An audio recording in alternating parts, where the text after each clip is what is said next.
Dengan kondisi keuangan Om Leon yang sekarang, apa masih sering budgeting? Misal ketika liburan dan lain-lain.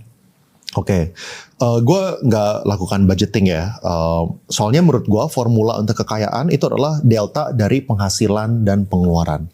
Jadi lo bisa fokus salah satu gitu. Kalau misalnya gue pribadi pengeluarannya itu udah relatively flat, udah nggak terlalu naik lah. Ya naiknya kalau misalnya lagi ada mau ke Eropa, soalnya kalau misalnya ke Eropa biasanya rame-rame ya, jadi otomatis harga itu ada spike ya biasanya, cek kayak gitu. Atau enggak kalau misalnya gue mau renov studio itu bisa ada spike juga. Tapi di luar dari itu gue punya pengeluaran itu udah relatively flat, jadi gue fokus di penghasilan. Jadi gue terus naikin penghasilan. Sebenarnya apa yang gue track itu gue track kayak gini. Ini gue share screen aja yang gue lakukan sama istri gue. Jadi kayak gini ya.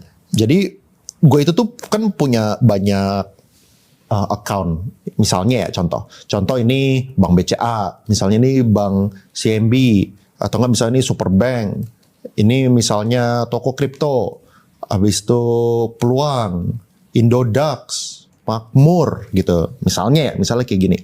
Terus habis itu ini yang atas nama gua gitu misalnya Leon. Terus di sini misalnya atas nama istri gua. Ya, istri Leon gitu misalnya. Asumsi aja sama.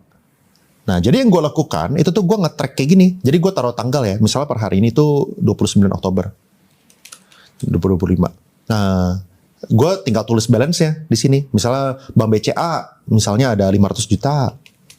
Misalnya CMB, misalnya ada 100 juta. Lalu Superbank, misalnya 50 juta. Toko kripto, misalnya ada 750 juta. Equity ya, equity bukan cost base.